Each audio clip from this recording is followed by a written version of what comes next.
I hope that this assignment, like it's very different, and that's the point of assignments, is to have you doing different things. So this one is giving you less detailed guidance, and hoping that you can just take what you've been learning and then build on it, and hence like make it feel like it's more your own, like you're doing this. And that's all getting you closer to the idea of there will be a design project towards the end of the course that will be an opportunity for you to do something where each team will be doing something different. And so of course I will not be providing step-by-step guidance on how you do that. So you'll be taking the initiative and finding a solution, of course, with availability of chatting with you, but not guiding step-by-step. Today, I want to wrap up flocculation, and we are going to do this. I have been somewhat ruthlessly moving content out of my presentations and into like dead storage to make them shorter. So I've removed some more stuff out of this presentation. And so now we're gonna finally, maybe it feels like a long time, we're gonna finally jump into what are the steps required to design a flocculator. And maybe some of you are wondering, how did Monroe give us an assignment of designing a flocculator before we covered this part of the lecture? And let's just say I'm very comfortable with the idea that it's good to be exposed to the problem at a similar time as when you are actually learning about it. And it's absolutely fine to start diving into how to solve a problem without knowing how it's done, just by looking at the resources like the textbook. And then hopefully that will make this talk today make even more sense because you've already thought about it a little bit. So for designing a flocculator, there are two conceptual paths for how you would do the design. The one approach is you start with the tiny details. You start with designing one space, between two baffles, and you design the dimensions for that space. And you ignore all the rest of the details. You just start there. And then once you've started there, you figure out what the spacing is going to be, and then you can figure out what the residence time is, and then in that one baffle space. And then eventually you can figure out how many of those baffle spaces you need to have in a flocculator. And so you can build up from the little to the big, okay? In that approach, if there's an external constraint, like it would be nice if the channels were this wide, or it'd be nice if the channels were this long, it's not easy to incorporate that constraint. So the other approach is to start from the very big picture and then work down to the small details. And I was reflecting that we actually do, depending on which kind of flocculator we're designing, we use both of these approaches. So the one that we use for the flocculator that we have used most in the Agua Clara water treatment plants, which I call a horizontal vertical flocculator. For that one, we use the top-down approach. But the design that you're doing for your design challenge, I'm thinking that's more like the bottom up. So you can think about that. I think that one is actually a bottom up design where you designed a space around one baffle, and then you figure out how many of those you need, and from that you figure out how big the tank is. So both approaches have merit, and I'll go into a little more detail about how we do the top down, but it's not so dissimilar between these two approaches. Here are the equations that we get to use to design flocculators. So these are like the core ideas. One is that we can connect head loss to a minor loss coefficient times v squared over 2. So that's the minor loss equation just written in terms of energy, because G times H is a potential energy. That's one equation. Next equation is that we can connect energy loss to a dissipation rate, where it's dissipation over the time at which that energy was lost. So that's GH is our energy that we're losing, and then it's lost over time theta, which is the residence time over which that energy has to be converted into heat. So that's a second equation. It's like another, it's a saying that energy is conserved. The third equation is about fluid deformation. So given a certain amount of energy dissipation, how much does the fluid deform? How much does this happen based on the fact that there's eddies that are dissipating energy? And then the last relationship is continuity or mass conservation, that the average velocity, this is like the characteristic velocity that we use to describe the flow through the flocculator, is equal to the flow rate through the flocculator divided by the flow space, which is the width of the channel divided by the spacing between the baffles. So that's our definition of the average velocity. So we have those four equations. And now we have to figure out what are going to be our inputs, our basis of design to drive this, because of what we've learned about the flocculation model, and also because everybody accepts this as an input. We didn't invent this. G theta or GT is a measure of the total deformation of the fluid. Remember I talked about, we use 37,000, and that means that if your particle was separated, two particles were separated by 1 millimeter, they would be 37 meters apart by the end of flocculation. So they travel that much relative to each other. So that G theta is one input. We also need to specify at least one more parameter in order to get a design. And the other parameter that we'd like to specify is the maximum velocity gradient, which is this GCS. And by the way, this nomenclature, GCS, G is the velocity gradient, and the little subscript CS on it is a reminder that it's the definition of the velocity gradient that Camp-Stein came up with, I think back in the 1940s. And it is just that G is equal to the square root of the energy dissipation rate divided by the viscosity. And in that equation, that equation works and makes sense if the energy dissipation rate is close to uniform. So putting that CS on that G is a reminder that this equation is okay as long as we're using the assumptions of Camp-Stein, which is that the energy dissipation rate was close to uniform. And then this other cool idea that we got at the end of flock design or flock model is that there's a relationship between the velocity gradient that you can have in the flocculator and the capture velocity that you have in the plate settlers to capture flocks. And so that relationship is also going to play a role in designing the flocculator. And we're now in this crazy cycle where we've figured out that there's a relationship between how you design the flocculator and how you design the sedimentation tank. And so it's not clear who's the boss here, like which process gets to decide what their parameter is, because it's really jointly, they have to negotiate what the velocity gradient is and what the capture velocity is. So that is something that we're just figuring out how we're going to do that. And I wrote here, they have to be designed together. So flocculator design begins with 3 parameters. So that velocity gradient, the velocity gradient times time, which is the total deformation, and one more, the coldest operating temperature. So that ends up setting the viscosity, and that ends up being really important. With those 3 inputs, you can calculate the residence time. Actually, you only need 2 of them to calculate the residence time, because theta is equal to G theta divided by G. That's pretty clear, right? G theta divided by G gives you theta.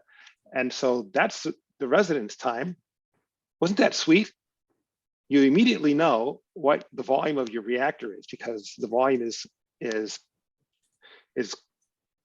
Q divided by, or Q times theta. And then you can also, as an early step, you can calculate the head loss through the flocculator. And there's the equation. Head loss is equal to the velocity gradient times theta times the viscosity of the fluid, water, times the velocity gradient again, and divided by G. And you can play with that. And the only other thing on this slide that I want to stress is that if you go down to the very end, well, two things. The amount of energy that we're putting into the flocculator, if we hold flow rate constant and we change temperature, the amount of energy that we're putting into the flocculator doesn't change. And it's simple. It's because head loss is equal to K times V squared over 2G, and that K is independent of temperature. It's a constant. So that means that if you're running a flocculator at 1 liter per second, and the temperature changes from 30 degrees down to 0 degrees, you're still going to get the same head loss through that flocculator, which means you're still putting the same amount of energy into it for deforming the fluid. But here's the next piece. You're going to deform the fluid a whole lot less if it's cold. So as it gets cold, we're switching from water to honey. And so it's more viscous. And even though we're putting the same amount of energy in, it doesn't deform as much. So when it's hot, it deforms easily and quickly. When it's cold, it deforms slowly. So we deform less, even though we're putting the same amount of energy in. So that means that the critical temperature for designing a flocculator is the coldest temperature that you're going to see. That makes sense? It's not the hot temperature, it's a cold temperature, because that's when you're going to be deforming it less, and you got to meet your target for deforming the fluid to get collisions. So let's design a flocculator. So we start with this equation up here on the upper left, which if you put theta on the other side of that equation, that's just saying that the time that you have to dissipate the energy times the energy dissipation rate is equal to the energy that you're putting in. The energy loss is K times V squared over 2. So that's that relationship of energy. And then we can make a whole bunch of substitutions. We're going to put velocity gradient in instead of energy dissipation rate, because we'd like to know how fast the fluid is going to deform. We're going to replace theta with the depth of water, or the distance between flow expansions, and the average velocity. And we're going to replace velocity with continuity, Q divided by WS. You make all those substitutions and you end up with this equation that's in a box. Whoops. And the equation that's in the box is like the general equation that is always useful for designing a hydraulic flocculator. And then there's lots of other games that we can play with that equation to solve for different things, but we're always starting from that equation. Okay, so that equation has all the pieces connected in. I solve it for G as one example of something you can do with that equation, and show that G, for example, varies very, very quickly as you vary the flow rate. So the flow rate to the 3/2 power is how G varies. So that means that as your flow rate is increasing in the flocculator, if you design a flocculator and then you vary the flow rate, the velocity gradient goes up very, very quickly as the flow goes up. So then these are equations that you're using for your design. So you could take that equation in the blue box and you could solve for S, or you could solve for W. So here we solve for W, the channel width, or the width of the flow. And one option is we can say, well, we're not sure what S is going to be, but maybe we could specify a relationship between the distance between, or the distance between flow expansions, which is H. If we know what our H over S ratio is that we want to have, and remember, I don't know, did we get this? H over S is a ratio of how far do you travel before you get to your next expansion, divided by how how thick is the flow? What's the thickness of the flow? And so H over S is a really important parameter for flocculator design. H over S that is really big, like greater than 10, ends up being inefficient because the flow has fully expanded for a long time before it finally hits the next contraction and expansion. And so there's a region where it's not very turbulent, and so it's not an efficient design. H over S that's too small ends up being impossible to actually build, and I'll show that later today. And we have been using H over S recently between about 3 and 6, but we're thinking that we might actually want to increase that a little bit and go a little bit bigger because there's actually some problems relating to having an H over S even as small as 3. So you could, all that to say that here in this slide, we've decided that we're going to get rid of S in the equation that's in the middle of the slide. We're going to get rid of S by assuming an H over S ratio and putting that in instead. And that allows us to solve for a W and the bottom of the equation, the bottom of the slide. And that W is the minimum channel width. For example, if we set the minimum H over S ratio to equal 3, we can plug that in for pi H over S, and we can then, and if we know our water depth, based on what the sedimentation tank is giving us, we can calculate the minimum width. And I want to illustrate like one way that this design can fail. So if you look at the elevation view over here on the right, I have the red lines are illustrating the placement of baffles. And so I've created a design where it is, where H, the depth of flow, is 3S, where S is the distance between the baffles. So you see that? It's H is 3S. There's 3 little squares height to this system. And now I want you to think about what happens if I set H over S to 2.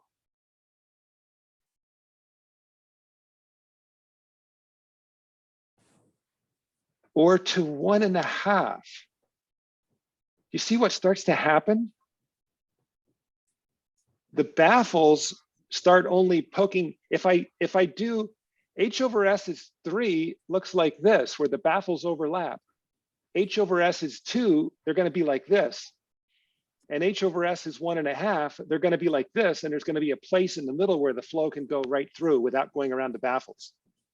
You see it? You can't have H over S less than 2 and have it make any sense. I'll show you a design where they've tried that. So that's an absolute geometric constraint on how this will be done. And there's like a step-by-step path for designing a flocculator. But I feel like, I could talk about this, but I feel like this is better used as a reference that you read through this as you're designing, and it guides you step by step. Okay, I feel like if I'm just going to talk you through that, it's going to be like too much at once.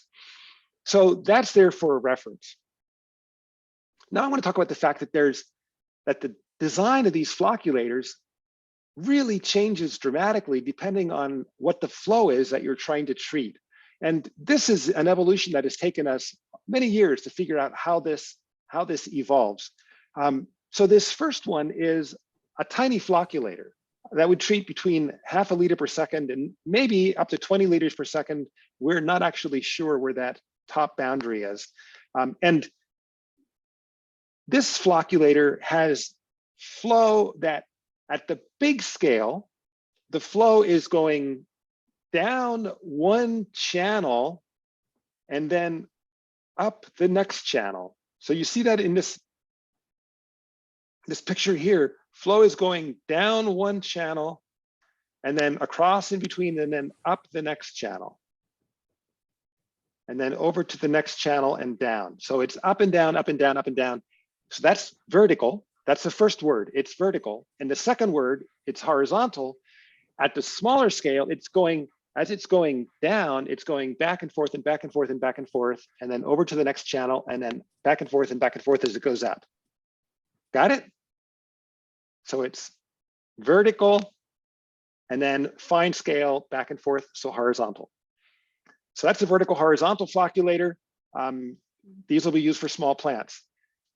Next one is the kind of flocculators that we've been building lots of, and I call these horizontal vertical because at the big scale, it's horizontal flow as the flow goes down one channel and back the next. And at the smaller scale, it's going up and down around the baffles. Questions about that? So this is the design that we use for flows maybe between 20 and 200 liters per second. And I always think it's fun to see when you have two technologies and they both work and they're both like competing at a crossover point. Here I specified that the small ones go up to 20 and then this one drops down to 20, but that 20 is pretty arbitrary. There's nothing about physics that says exactly where that transition has to happen. And so this is a case where a combination of economics and constructability will create a little tug of war between these two technologies. And we'll see which one actually is best up to what flow rate. And it's possible that the transition is at 5 liters per second or at 30 liters per second. And there'll be a little internal fight between these two designs to see who wins, okay? As we go bigger, it changes again.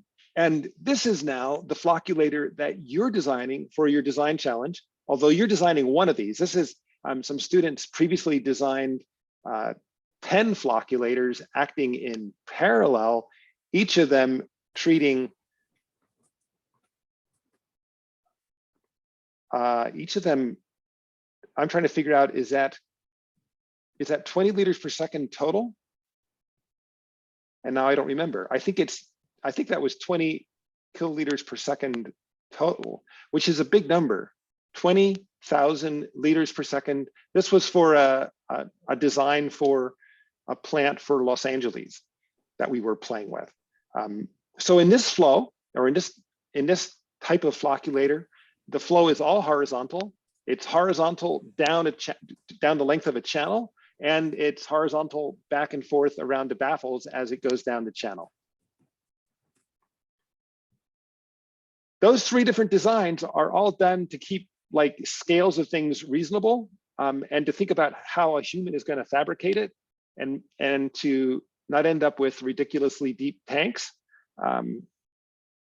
or ridiculously shallow tanks. So that's what was driving the geometry for those three different approaches to designing hydraulic flocculators. Goodness, there's a typo on this, but downstream water level plus head loss gives the upstream water level. So this is about what's setting the water level in the flocculator. And the important thing is to recognize that there's a sedimentation tank downstream, and its water level is actually set by a weir at its outlet. And there's hardly any head loss through a sedimentation tank. About 5 centimeters is what we'll end up using. And so it's the sedimentation tank that sets the water level at the downstream end of the flocculator. And then there's the head loss through the flocculator. That means that the water level, as you go upstream in the flocculator, the water level has to increase. We're going opposite the direction of flow. So we have to have more and more potential energy available there to drive because of the losses around each baffle. You might be wondering, well, do I have to have my water level at the effluent of my flocculator set by the sed tank? Could I have it just be higher? Why couldn't I have a higher flocculator and then dump the water into the sed tank? Anybody know? Why can't I have a taller flocculator and at the end of the flocculator, dump the water down into the channel that's going into the sedimentation tank and just have a little waterfall there?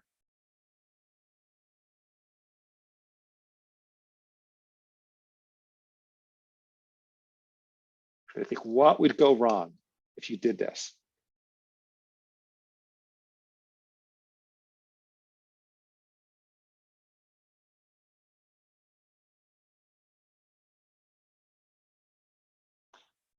Should I give you a hint?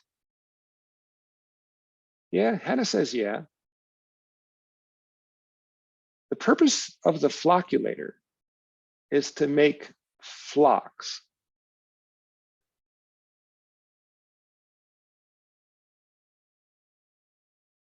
One more thing, and flocks are like weak snowflakes. When it really goes over weak. Go ahead. When it goes over the, would it just break all the flocks up? It would break them all up. Yes. Yeah. You just learned something really important. You can't have a waterfall and expect flocks to survive. You have to treat, once you've flocculated water, you have to treat it very, very carefully. And it only takes one little bad engineering design to break up all those flocks again. It wouldn't even require a waterfall. It could even just be a place where the velocity was extra high, where there was a little bit of head loss. So got to treat, oh, this might be helpful to you. I think in your design challenge, you're going to calculate how much head loss there is going around each baffle. And it's a tiny bit of head loss. And that's enough energy to make the flocks. And if you had much more energy, it would break the flocks. So that little head loss is an indication of how tiny the waterfall could be before there'd be a problem. So this is a side view of a flocculator showing a water level, and you'll do the same thing with your flocculator, showing that the water level is dropping as you go through the flocculator. I could have been more careful and thought about, maybe the water level between baffles is actually flat, but I was too lazy to draw that. So if you want more detail, you could think about drawing this more carefully. But the point is that there's more water in your flocculator than what you first realized. Because when you designed the residence time for the flocculator, you assumed, or we would assume, that the water depth of the said tank inlet is what's setting the water level in the flocculator, and we use that to calculate, or we use that to calculate the required volume. And we don't take into account the fact that there's some extra volume due to head loss. So we ignore that extra volume when we're designing the flocculator. And what it does is it makes our final design just a tiny bit better than what we were expecting, because there's a little bit more residence time, there's a little more space for water to be deforming. And so it makes it work a little bit better than what we had designed for. That makes it simple. This is a flocculator design that wasn't created by Agua Clara, although we have made our fair share of mistakes too. So this is another group that made a mistake. You see what happened in this flocculator. I'm sorry, the image isn't any better. Can you describe like what caused this to show up in their design?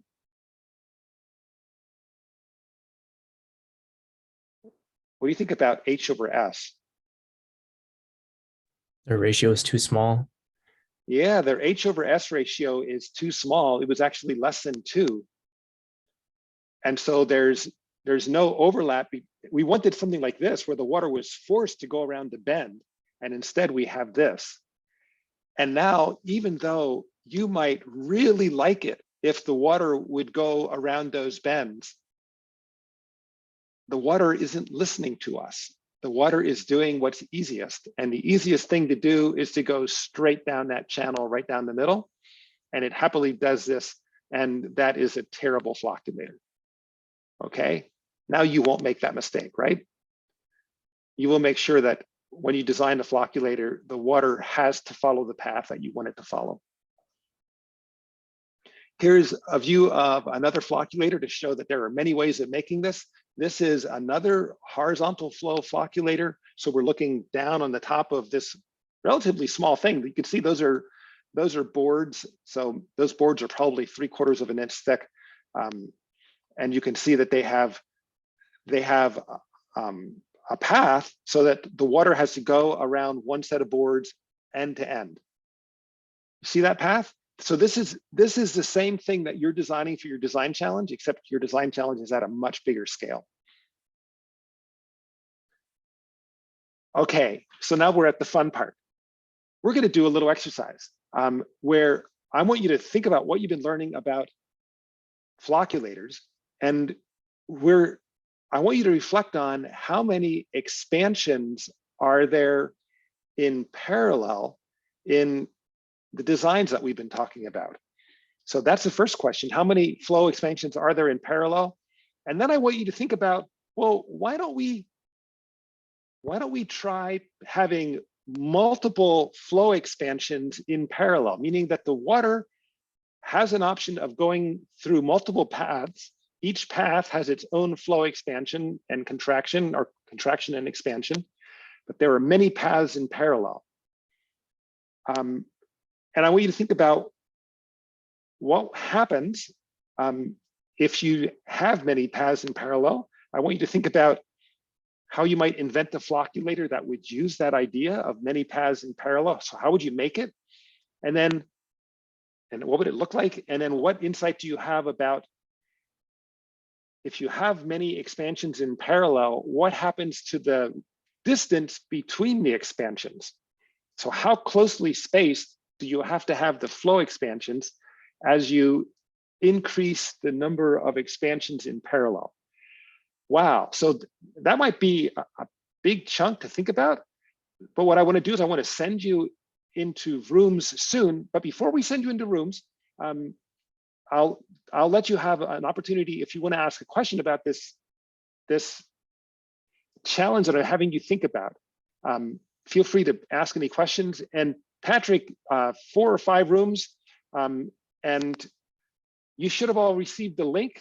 And I'll share that again in the chat.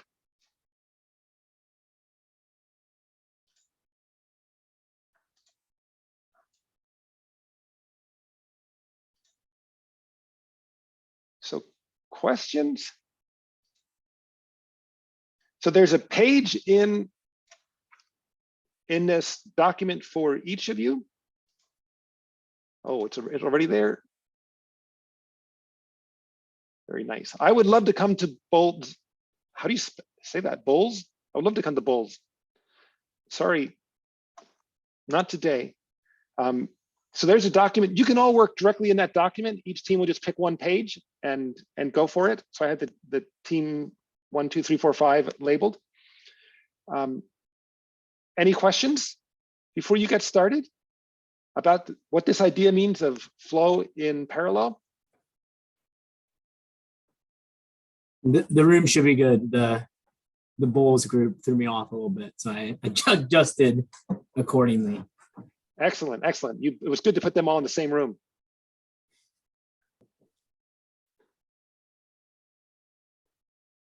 But I have one quick question. Yeah. By the expansions, do you mean like as it's going around the baffles, how all of, like the flow lines, how they like compress and then expand going around?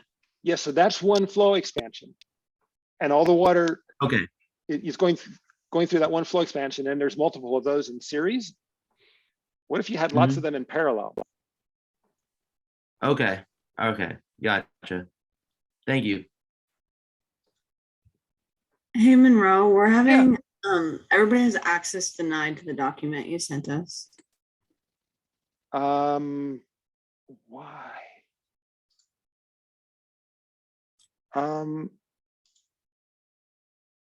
Okay, I need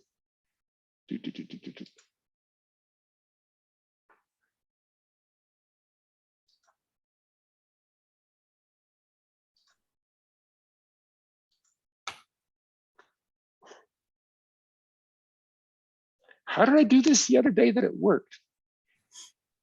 Okay, Izumi is in there.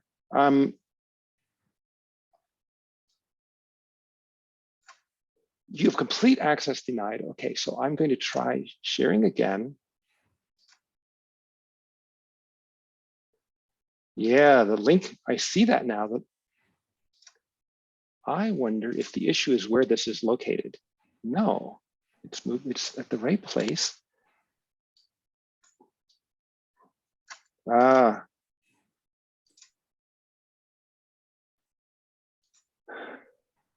Okay. What I need is a list of all the email addresses for all of you. So let me think about this. If I go to Google Groups,